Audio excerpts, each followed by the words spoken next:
Good morning, Cloud community, and welcome back to day one of Google Cloud Next here in Las Vegas, Nevada. My name's Savannah Peterson, in the Cloud Cockpit with Dave Vellante all week, bringing you the coolest stories. Dave, I'm stoked for this one. It's me too. I want to talk about movies and AI and yeah. And this place is bumping, 30,000 people. I know, 30,000 people, interesting keynotes, lots of data surrounding the event. But first, a cinematic story from our opening guest. Lee Moore, thank you so much for taking the time to be here. For having me. So, y'all kicked off the event with a pretty majestic and immersive wow moment at the Sphere.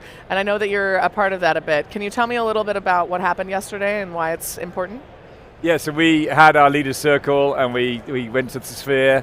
We launched the Wizard of Oz, or announced the Wizard of Oz movie together with our partners there. And I lead Google Cloud Consulting, and my team are at the heart of that movie creation and bringing together our best models, our newest innovative models, some that are not even in production yet. We're really at the forefront of research. And to then walk in and see my team's work on this screen is so big. It really gives you goosebumps, and then to see the movie, it starts to move. I mean, seriously, it was an emotional moment. And I was just going to say, what was that like? You were talking about looking at the yellow brick road, aka the sepia road there, and what did it feel like to see that realized and watch the impact it was having on the people in that auditorium?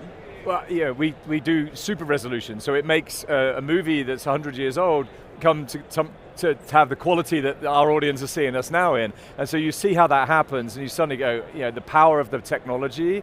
And to do that, like my team, the Google Cloud Consulting team that are working with our research teams and many, many other people, Googlers and third parties to kind of bring it to life. And you see, there's just the scale of the center is so cool. And we do many things in healthcare, in financial services, in retail, in all sorts of places. But when you see a movie come to life like that, it really, you visualize, excuse the pun, what we actually do, and you don't see that every day. So it was really special. Congratulations. Really special. Just to give you an example of how challenging that was, the Wall Street Journal article today said that the nose of the scarecrow at some point had 10 pixels. That's it. That's all you had to work with. Yeah. And you had to blow it up to the Sphere, which is this enormous screen, and make it look perfect. Yeah. Incredible. Yeah, it's amazing. I mean, you train the models on all the material we have, and then we use a lot of techniques and technical techniques that my team have brought, and the DeepMind team and other teams in Google have brought to pull that together, and then you mix it with the visual effects and the music and the wind and everything comes together. Then the haptics in the chair, and suddenly you're immersed in this movie. So it's great, really, really great. A high visual example of what we do in Google Cloud Consulting. Yeah.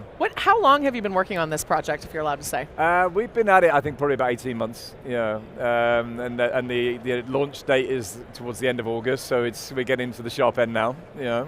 Yes, definitely. I mean, from 10 pixels to that level of scope in that amount of time, it's pretty impressive. So what is it that makes Google such a unique platform for helping power these immersive experiences? We've just had the keynote, I just stepped out the keynote, and you've seen an amazing description of the layers of what we bring. We have the best hardware, the fastest, most adaptable, most open hardware. We have the best models, whether it's across text, movies, sound, audio, everything, and then and the most open platform, so we can use anybody's models. And then we have a platform on top of that to allow engineers and all these 30,000 people that are here to build things with them, and then we have our own applications. And I think the fact that we have all of that in such a most open way, we're the most open cloud, we're the most third-party friendly cloud, I think. I joined Google nearly 4 years ago, and all of these partners are here because they see the value of working with us and working with Google Cloud Consulting as well. So that, I think, is what our customers really like. And then there's always a little bit of magic with Google, right? I mean, the inspiration, the innovation, people can try things with us that I think they never realized they could do before, and we'll take it on and give it a try, and most of the time we find a way of getting it done, Can you explain the sort of strategy in Google Cloud Services? I was just reading through our notes, you got pre-packaged services, you have expert-led. How do you approach delivering client value?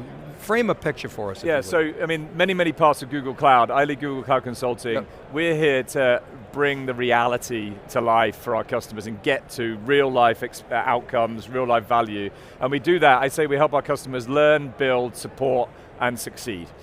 So anything, if you've ever done a Google training program, it comes through my team. There, and lots and lots of learning going on here. Huge learning expo. People get certified. They do gaming. They do all sorts of things to learn. That's probably the biggest barrier to using Google is knowledge. So we provide that. I have an amazing engineering team that have done a lot of the stuff we started talking about today. They help customers build things together with our partners. So we work very, very closely with all the major partners you see around here to build with our customers, outcome stuff. And then, you've got to run this. You've got to do the day-to-day, keeping it running. We do some of that with our customers, and we put that together with our largest customers for customer success, put it all together, and you get an outcome. Now, we have so many products and so many different bits of technology that no one customer or partner can usually know all of that. So we are the tip of the spear, the best engineering people there is to know about Google products. Our team can come work with those customers, and I say first new moments that matter. If it's the first time it's been done, we should be there. If it's a new product, we should be there. And if it's something that's really critical, like a film movie needs to be done on a certain day, we should probably also be there as well, just to help the partner network do their stuff. So it's I love that. It's not uncommon that in new markets, consumer leads the volume and the innovation, and then it bleeds into the enterprise. So in the conversation you hear a lot in enterprises is we're doing a lot of experimentation. You hear the terms like we're in AI purgatory. Well, okay, so what are you hearing from customers, and how are you helping them get out of that AI POC hell? Yeah, I mean, if you go back 18, 24 months ago when AI first came out, you had a lot of this experimentation and almost went through that kind of disillusionment dip where people were like, well, where's the value out of this? And what we've found is the customers that my team work with, we kind of bypass that AI purgatory step. We're straight into getting things into production and driving value, and then learning from that point on. Mm-hmm. And so this week we're launching a few new offers that we call them offers, but really they're solutions for customers. So one is around agent space. We launched the product here today. So we have an agent space accelerator. So if you were as a customer of mine, you wanted to get something out there, we have a little wrapper. Within a few days or weeks, we can get things out live for you. We can deal with all your security issues, any concerns you have, and kind of stop that thinking phase that some customers get stuck in. We're also launching out, we saw with it, you asked about why we're different, the technology layer. If anyone wants to use our technology, we're launching a bunch of products around using our TPUs and just moving people's code base to use our chips, to just make it much, much easier than it's ever been. To exploit the TPU. To exploit the TPU. Yeah. So whereas before you would have to recode things, yeah. Now with a wrapper around it, run it on a Google hardware, and you get the Google speed. And that magic. Wrapper doesn't cause any latency, as you guys have figured that all out. Figuring all that out. I mean, it takes a few days and weeks to work with the customers to do it, but again, it gives them the option, whereas before, maybe they didn't feel they had the option. Yep. And then, of course, you'll see one of our biggest partners here, Oracle. We're launching an offer with them today as well around helping the migration of Oracle databases onto the Google platform. Again, making it really, really simple to access your data anywhere, on any platform. Simplified licensing, all the commercial stuff that got in the way has been simplified down. So those are the three things that we're offering together with all the learning that's going on here. Lots and lots of learning programs and stuff that we've launched as well. Full Oracle capabilities on the Google Cloud. Real application clusters, autonomous database, is that right? Or we have a bunch of products out there. What we're focused on really is the movement of the access to the core database. If you bring your own license, very low latency access, and you'll have heard in the keynote, and the bit I stepped out of just as they were doing, they're launching a whole bunch of new data products as well in our MongoDB and other areas that are going to kind of interface and interact better with Oracle. But yeah, I mean, agent space, I'd say, is the real exciting one for us here today, and that's where we're really focused our energy on our booth. And that one, utilizing your portfolio of agents, you're building custom agents for clients, both? Both. So, I mean, if you go to the booth here, you can build your own agent. You come down with me later, it'll take 10, 20 minutes. You can build your very simple agent. Obviously, in real life, you take a little bit longer. We've just launched Agent Space in my own organization in Google Cloud Consulting, and what I found is a combination of technical and human challenge. So the technical challenge we can pretty much overcome. It's how do I connect to all these different data sources, make sure I've got all the security in place, make sure that you can access one thing and you can access the other, all those types of things. Mm-hmm. But then the second thing is how do you get usability? And so I think the training and the education and the enablement really the change management is as important as the technical piece, and we also help our customers do that. Have you built an agent yourself for your team? I have. I've built my agent about 2 or 3 weeks ago. If you head out to my LinkedIn profile, I talked about it. I built my first agent. I sent an email autonomously from an agent as well.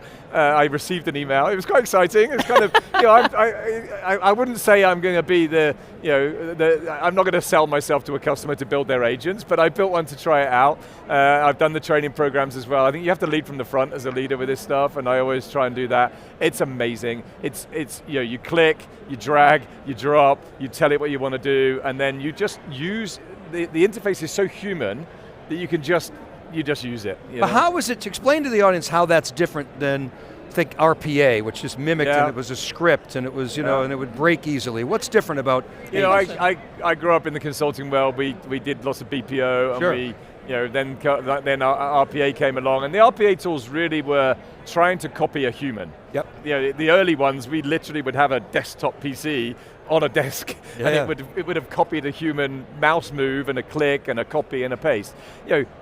This is completely fundamentally different technology. It truly understands your data, it understands the context you're in, it has the connection to you. So when I query my data, it knows me, it knows my context. It might, in future generations, it will know the tone I might want to set in my private world versus the tone I would set in an email for a business email. I'd have a different type of tone, and it knows that because it knows from the data about me that it's learned all of those things. You could never train an RPA tool to do that. An RPA tool was a very rule-based tool. These agents, and we're at the start of agent world. Agent world today is around search and understanding, and a little bit of action. The real RPA power will come when the actions kick in and the thing can really think for you.